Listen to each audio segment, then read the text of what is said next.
If you don't bypass those relief valves, Arthur, you can pack your tools and get out.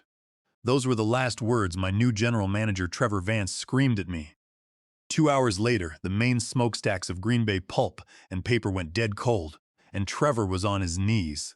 But to understand how we got there, you have to understand what it takes to run a high-pressure steam utility plant. My name is Arthur Pendelton. For 25 years, I've been the Senior Boiler Superintendent at the Green Bay Paper Mill in Wisconsin. If you've never worked in paper manufacturing, you probably think it is a quiet, clean process. It isn't. Making paper requires massive, continuous heat. We take raw timber, grind it into a wet, chemical-laden pulp slurry, and run it over high-speed screens. To dry that pulp into actual cardboard and paper rolls at 3,000 feet per minute, you need an astronomical amount of superheated steam. That steam is fed directly into giant steel cylinders called dryer cans. At the heart of our entire operation sat two massive steam generators, the Vanguard Model 9X units. These aren't your household water heaters. They are 3-story tall, gas-fired monsters that produce 80,000 pounds of steam per hour at 300 degrees Fahrenheit. They run at a steady operating pressure of 120 pounds per square inch, or PSI. At that pressure, a single ruptured steam line won't just burn you. It will slice through steel and vaporize concrete. It is my job to make sure those boilers stay alive, safe and certified. For over 2 decades, the mill was run by old-school papermen. They knew that steam was a sleeping dragon. They never questioned my maintenance schedules. If I told them we needed to shut down Boiler 2 for a weekend to tube clean and inspect the refractory lining, they signed off on it. They knew that a weekend of lost production was better than a boiler explosion that would level the county. Then came Trevor Vance. Trevor was 36, had an MBA from a school he wouldn't stop talking about, and wore Italian leather shoes to a facility where we literally shoveled coal ash and sprayed caustic soda. He was the nephew of Richard Vance, one of the primary shareholders on our corporate board. Trevor didn't know the difference between a gate valve and a check valve, but he knew how to read a spreadsheet.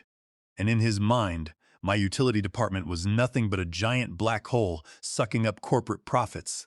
His very first week, Trevor walked into my control room. I was checking the SCADA telemetry screens, monitoring the drum water levels, and adjusting the feed water chemical pumps to prevent scaling on the boiler tubes. He didn't even introduce himself. He just pointed at the digital pressure charts. "Why are we only running these units at 120 psi?" he asked, his voice dripping with that condescending corporate tone. "The technical manual says the maximum design pressure is 180. I took off my safety glasses and looked at him. "Because 120 is our safe operating limit," I said. "Our dryer cans on the production floor are rated for 130. If we push the steam pressure past that, we risk overpressurizing the steam headers and causing a catastrophic structural failure. Not to mention, running these boilers at their absolute physical limit accelerates thermal fatigue." Trevor smirked. "That's old-school thinking, Arthur. We have a backlog of orders for Q4. If we increase the steam pressure to 165 psi, we can increase the dryer hood temperature by 40 degrees. That means we can run the paper machines 20% faster. I've calculated that it will add $4 million to our top-line revenue this quarter." "And what happens if a steam pipe weld splits?" I asked. "Who explains that to the federal inspectors?" "That's what insurance is for," Trevor replied. "We need to maximize our assets. I want you to increase the pressure regulator settings by Monday morning." I refused. I told him that our boilers were leased under a strict warm-lease utility agreement from Vanguard Thermal Systems. Under Section 14.2 of that contract, we were legally bound to operate the equipment within the manufacturer's certified limits. Additionally, under the ASME Boiler and Pressure Vessel Code, any modification to the operating parameters required a certified boiler inspector's sign-off. If we bypassed those rules, Vanguard could void our operating lease, and our $10 million liability insurance policy would be worth less than toilet paper. Trevor didn't care about ASME codes. He didn't care about Vanguard's contract. He only cared about the $150,000 performance bonus he was slated to receive if the mill hit its Q4 production targets. He looked at me like I was a relic of the past, an obstacle in his fast track to the corporate suite. He left the control room, but I knew he wasn't going to let it drop. Over the next 3 weeks, Trevor started squeezing my department. He cut my maintenance budget by 30%. He canceled our scheduled monthly shutdown for tube inspections. He even tried to reassign my lead water treatment technician to the warehouse, claiming we were overstaffed. I spent more time arguing with Trevor in HR meetings than I did actually managing the steam plant. Every day, the tension in the mill grew thicker. My crew was nervous. They had all heard rumors about Trevor's plans to push the steam pressure. They knew as well as I did that if those relief valves were messed with, we were sitting on a giant bomb. I told them to keep their heads down and document everything. I logged every single one of Trevor's verbal directives in my personal notebook, noting the dates, times, and exact technical specifications of his demands. I also BCC'd my personal email on every official correspondence regarding boiler safety. I knew we were heading toward a breaking point, but I had no intention of backing down. My reputation and the lives of the 30 men working in that utility house depended on keeping those boilers running safely. If Trevor wanted to play chicken with 80,000 pounds of superheated steam, he was going to have to go through me first. On the last Thursday of October, the hammer finally dropped. I was in the middle of a routine blowdown procedure on Boiler 1 to clear out sludge from the mud drum when Trevor walked in, flanked by Linda Hayes, the HR director. Linda looked uncomfortable, clutching a thick manila folder to her chest like a shield. Trevor, on the other hand, had a smug grin on his face. "Arthur, my office now," Trevor said. I handed the blowdown wrench to my assistant, wiped the grease off my hands with a rag, and followed them up the metal stairs to the administrative wing. The contrast between the loud, hot, vibrating boiler room and the carpeted, air-conditioned executive office always made me feel like I was stepping into a different country. As soon as we sat down, Trevor didn't waste time. He slid a piece of paper across his mahogany desk. It was an operational directive ordering the utility department to increase steam pressure output on both Vanguard units to 165 psi by midnight. "Sign it," Trevor said. "It's an official work order." I didn't touch the paper. "I already told you, Trevor. I'm not signing that. It's a direct violation of ASME standards, and it voids our lease contract with Vanguard Thermal. Under Section 14.2, we cannot bypass the factory-installed safety interlocks without written authorization from their engineering department. Doing this puts everyone on the factory floor at risk." Linda cleared her throat. "Arthur, we've reviewed the contract. Vanguard is a vendor. We are the client. We have the right to operate the equipment as we see fit to meet our production needs. You have the right to lease it, Linda." I shot back. "You don't own the boilers. If one of those pressure vessels ruptures, Vanguard isn't liable, the mill is. And as the licensed superintendent, I am legally responsible.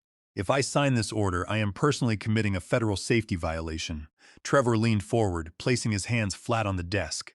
"Then you are refusing a direct order from your superior officer. If that order involves committing a crime and risking lives, yes, I am."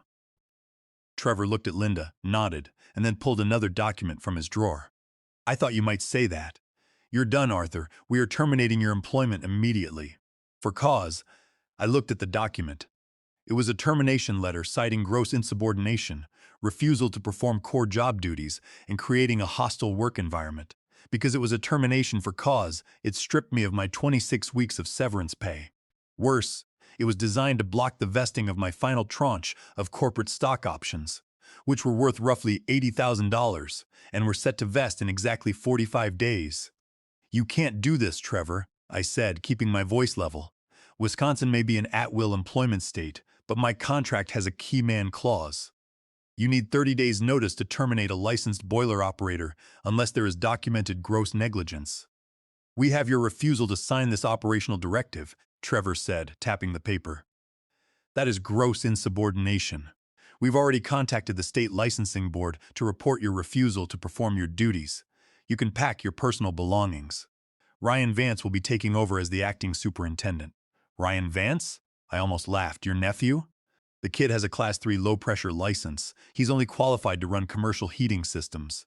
He doesn't have the high-pressure steam certification required by Wisconsin law to operate 3-story steam generators." "He has an engineering degree," Trevor said dismissively. "That's more than enough. He'll be fine." I looked at Linda. "You're really letting him do this? You're signing off on putting an unlicensed kid in charge of 80,000 pounds of superheated steam?" Linda avoided my eyes. "The company has made its decision, Arthur. Please sign the termination receipt." I picked up my pen. I didn't sign the main line. Instead, I wrote, "Signed under protest, all rights reserved," and then scribbled my signature. I stood up, adjusting my hard hat. "You're making a mistake, Trevor," I said quietly. "You think you can treat a high-pressure steam plant like a software update. It doesn't work that way.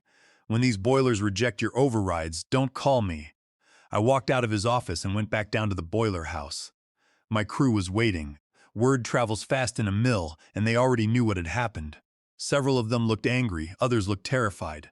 "Don't do anything stupid, guys," I told them as I packed my socket sets, my digital calibrators, and my personal logs into my rolling toolbox. "Follow the safety protocols. If Trevor or Ryan orders you to do something that makes you feel unsafe, refuse and walk out.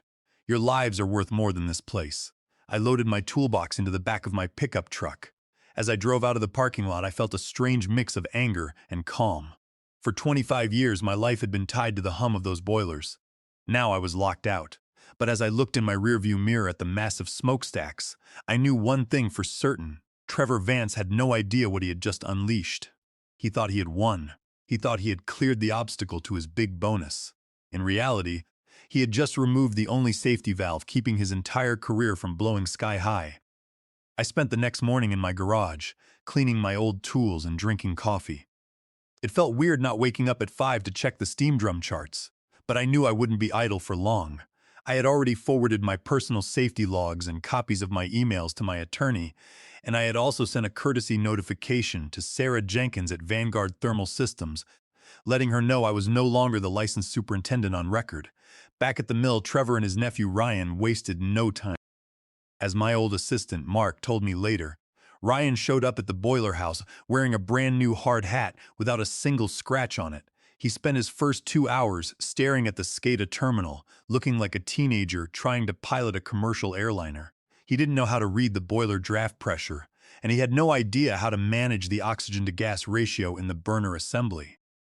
But Trevor didn't care about combustion efficiency. He wanted pressure, and he wanted it immediately. By Friday afternoon, Trevor ordered Ryan to ramp the steam output. They logged into the SCADA control panel and tried to change the pressure set point from 120 psi to 165. But the system refused to accept the command. The Vanguard software had built-in safety interlocks. When the software detected a set point higher than the factory-calibrated limit, it triggered an alarm and locked the screen, requiring a secondary authorization code from a certified engineer. Trevor, furious at the software roadblock, told Ryan to find a way around it. Ryan, eager to impress his uncle, got creative. He knew that the boilers had physical pneumatic safety relief valves designed to pop open automatically if the drum pressure exceeded 130 psi. If they just increased the digital pressure set point without touching the physical valves, the valves would simply blow open and vent the steam, defeating the purpose. So, Ryan took a pipe wrench and a set of heavy steel locking clamps down to the high-pressure header line. He physically clamped the mechanical safety relief valves shut, preventing them from opening. Then he went back to the control cabinet. He opened the PLC terminal box, bypassed the physical pressure sensor loop by wiring a jumper cable across the terminals, and entered a master override code he found in the back of the manufacturer's manual. What Ryan didn't understand was that modern industrial boilers aren't isolated islands of iron and steel. The Vanguard Model 9X generators were equipped with CloudLink, a real-time satellite telemetry system. Every 10 seconds, CloudLink transmitted over 200 data points from our boilers directly to Vanguard Thermal's main diagnostic center in Chicago. It monitored flue gas temperature, steam flow, water level, and, most importantly, the integrity of the safety interlocks. The moment Ryan installed the physical jumper cable and entered the master override code, a massive red flag popped up on the screens in Chicago. The CloudLink telemetry registered a direct conflict. The digital pressure sensors were reporting a constant, artificial 90 psi due to the jumper wire, while the auxiliary thermal sensors in the dryer cans were reporting temperatures indicating the actual steam pressure was climbing past 150 psi. Worse, the system noted that the override command was entered using a generic contractor login, while my personal certified operator credentials had been marked as inactive in the system 24 hours prior. At Vanguard's headquarters, the automated system immediately flagged a Class 1 critical safety violation. Sarah Jenkins was in her office when the alert hit her screen. She called the mill's main office immediately. Trevor answered, assuming it was a sales call. "Mr. Vance," Sarah said, her voice dead serious. "Our telemetry is showing a critical safety bypass on boilers 1 and 2. Your physical relief valves have been restricted, and your SCADA sensors are being spoofed. This is a direct violation of Section 14.2 of our lease agreement." "We're just calibrating the system for a temporary production run," Trevor lied. "We have everything under control. Our engineering lead is supervising the process." "Your engineering lead?" Sarah asked. "Arthur Pendelton's license is no longer registered on your active roster. Who is supervising this bypass?" "Our acting superintendent, Ryan Vance," Trevor said. "He has an engineering degree." "Does he hold a Class 1 Wisconsin high-pressure steam license?" Sarah asked. "He doesn't need one for this temporary run," Trevor snapped. "We are the ones paying the lease, Ms. Jenkins. We will run these boilers how we see fit. I don't need a vendor telling me how to manage my factory." Trevor hung up the phone. He thought that was the end of it. He thought Vanguard was just a vendor trying to cover their own tails. He had no idea how the contract he had signed was actually structured. Sarah didn't call him back. Instead, she opened Vanguard's remote management portal. Under the terms of the Warm-Lease Agreement, Vanguard was legally liable for any structural failures or explosions of their equipment. If the boilers exploded, Vanguard's company could be sued out of existence. Sarah clicked on the remote command interface for the Green Bay facility.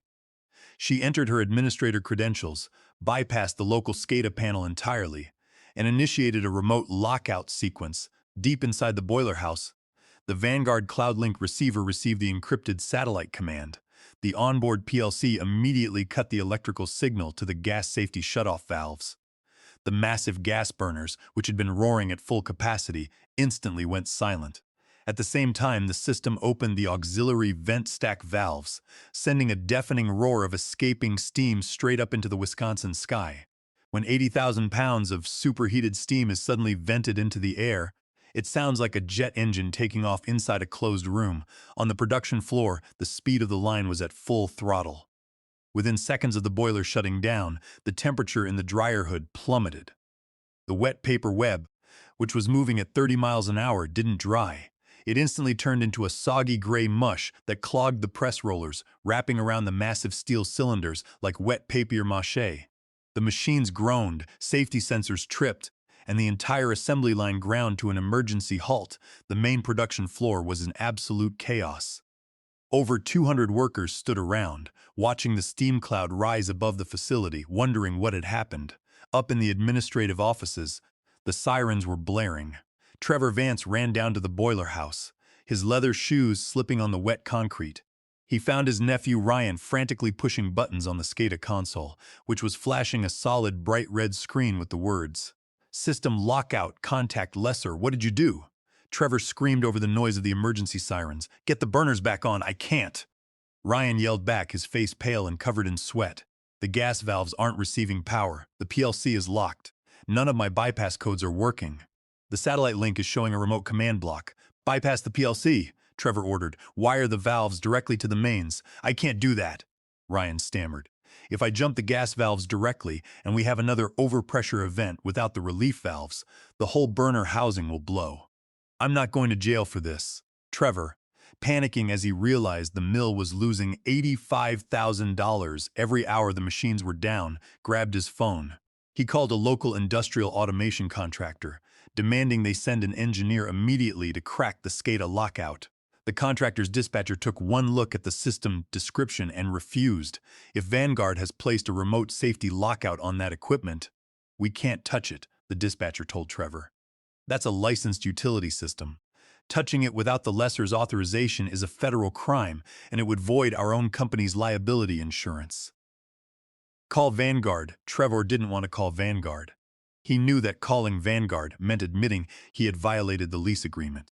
So, instead of taking responsibility, he looked for a scapegoat. "He called me. I was sitting on my porch reading the local newspaper when my phone started vibrating. The caller ID showed Trevor's office number. I let it ring. He called back immediately, and then again. On the fourth call, I finally picked it up. "Arthur!"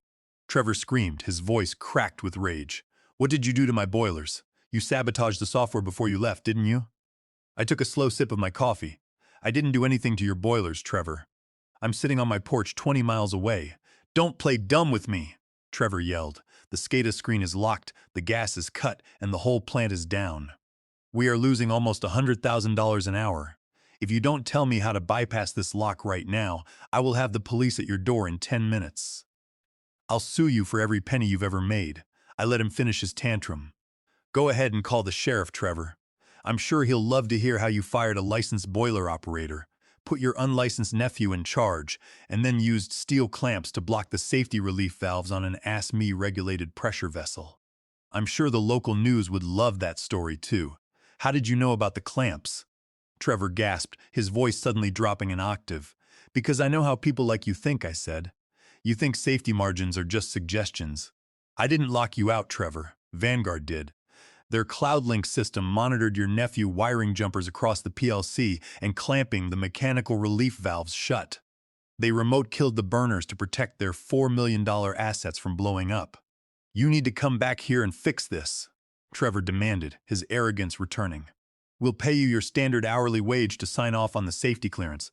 My standard hourly wage? I chuckled. Trevor, I don't work for you anymore. You fired me for cause, remember? You accused me of insubordination. We can work something out, Trevor said, his tone getting desperate now. I'll make the insubordination write-up disappear. You can have your old job back. I'm retired, Trevor, I said. And even if I weren't, I wouldn't work under a manager who puts lives at risk for a quarterly bonus. Tell your Uncle Richard I said hello. I hung up the phone. 10 minutes later, Linda Hayes called me from her personal cell phone. Her voice was trembling. Arthur, please, she said. The board is calling an emergency meeting. Trevor is trying to blame the lockout on a software glitch. But Vanguard just sent a formal notice of lease default.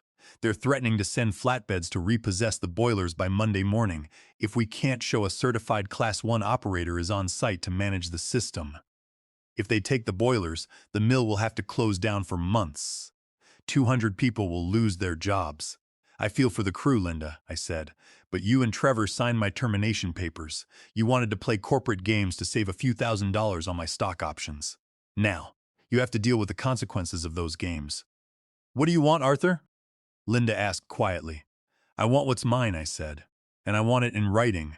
By Saturday morning, the board of directors had taken full control of the crisis. The mill had already lost nearly $750,000 in downtime, and the looming threat of Vanguard repossessing the steam boilers had sent the major shareholders into a panic. Richard Vance, the board member who had pushed for his nephew Trevor to get the GM job, tried to minimize the damage, but the numbers didn't lie. When the board's legal team reviewed the Warm-Lease Agreement and saw the telemetry reports showing physical clamps on the safety relief valves, they realized they were facing a legal and financial catastrophe. Not only was the mill in material breach of the lease, but they had also operated a high-pressure utility system without a licensed operator, voiding their $10 million insurance coverage and exposing the board members to personal liability. At 10 o'clock on Saturday morning, I walked into the law offices of Miller & Vance, ironically no relation to Trevor, accompanied by my attorney, James Vance, who was, coincidentally, a distant cousin of the mill's founding family. Waiting in the conference room were Linda Hayes, the corporate counsel for Green Bay Pulp and Paper, and 2 members of the board of directors. Trevor was nowhere to be seen. Let's skip the pleasantries, Arthur, said one of the board members, a man named George Harris, who had been a close friend of the old general manager. We know we are in a tight spot. Vanguard refuses to communicate with anyone at the mill until we have a certified Class 1 operator on site. They want your signature on the safety compliance clearance before they will send the remote reactivation command. I pulled out a chair and sat down, folding my hands on the table. My attorney slid a 3-page document across the table. These are Arthur's terms for returning to the facility, James said. They are non-negotiable. George Harris put on his reading glasses and scanned the document. His eyebrows shot up. This is a bit steep, Arthur. It's extremely fair compared to the $90,000 an hour you are currently losing, I replied. And it's much cheaper than defending a class action lawsuit from 200 employees if the mill goes under. The terms were simple but absolute. First, the mill had to officially retract my termination for cause. In writing, my employment file had to show that I retired in good standing, with a written apology from the corporate office. Second, The mill had to pay out my 26 weeks of severance in a lump sum, totaling $45,000. Third, the final tranche of my corporate stock options, valued at $80,000, had to vest immediately, bypassing the remaining 45 days of the cliff period. Fourth, I would not return as an employee. Instead, I would be hired as an independent safety consultant under a 3-month retainer. The retainer fee was $250,000, paid up front with an additional hourly rate of $250 for any on-site consulting work. Finally, Trevor Vance and Ryan Vance had to be permanently removed from all operational and administrative roles at the Green Bay facility, with a formal bar against them entering the utility plant premises. George Harris looked at Linda Hayes. "Can we do this?" Linda nodded slowly, her face pale. "If Vanguard repossesses the boilers on Monday, the cost of rigging, transportation, and installing new units from another vendor will take 6 months and cost upwards of $5 million. That doesn't include the breach of contract lawsuits from our paper distributors." "We don't have a choice, George," George sighed, rubbing his temples. He picked up a pen and signed the agreement. The other board member followed suit, and Linda stamped it with the corporate seal. My attorney took the signed copy and slid it into his briefcase. "It is a pleasure doing business with you, gentlemen," James said. I stood up. "I'll be at the boiler house in 30 minutes. Have the maintenance crew ready." When I arrived at the mill, the atmosphere was completely different. The production lines were silent, but the maintenance crew was lined up outside the boiler room. When I walked in, carrying my toolbox, several of the guys applauded. The first thing I did was walk over to the high-pressure steam headers. The steel locking clamps that Ryan had installed on the safety relief valves were still there. I took a photo of them for my records, then handed a wrench to Mark.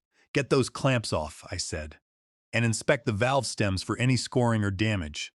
If they are bent, we replace them immediately." While the crew worked on the physical valves, I went into the control room.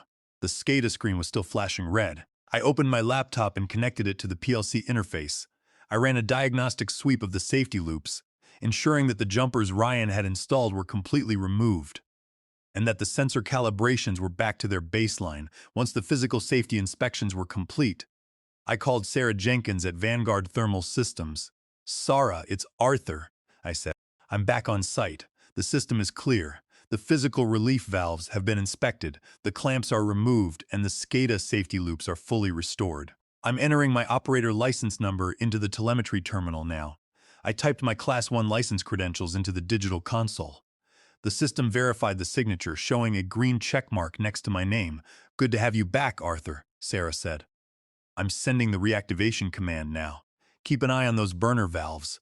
2 seconds later, the satellite link indicator turned solid green. The SCADA screen cleared the red lockout message, returning to the standard operating display. I initiated the purge sequence on Boiler 1, sending a rush of fresh air through the furnace chamber to clear any unburned gas. Once the purge cycle finished, I pressed the ignition button. The automatic gas valves clicked open, and with a low, deep rumble, the massive burners ignited. The temperature gauges immediately began to climb. Within 45 minutes, the steam drum pressure reached a stable, controlled 120 psi. On the production floor, the dryer cans began to warm up. The paper crew started clearing the wet mush from the rollers, preparing to thread the paper web back through the machines. By Saturday evening, the mill was running at full capacity once again, and the giant smokestacks were puffing clean white steam into the Wisconsin sky. I spent the rest of my weekend sitting in the control room, monitoring the feed water levels and making small adjustments to the draft fans. It was quiet, peaceful, and safe. On Monday morning, the board announced that Trevor Vance had resigned to pursue other opportunities, and Ryan Vance was no longer with the company. The old general manager was brought out of retirement to oversee operations until a permanent replacement could be found. My 3-month consulting contract went by quickly. I spent most of it training Mark to take over my position, ensuring he passed his Class 1 license exam with flying colors. When my contract expired, I packed my tools for the final time. As I drove out of the parking lot, I looked at the smokestacks one last time. The steam was rising, steady and controlled. I had my severance, my vested stock, and a $250,000 consulting fee sitting in my bank account. I was finally retired, on my own terms, and the boilers were in safe hands.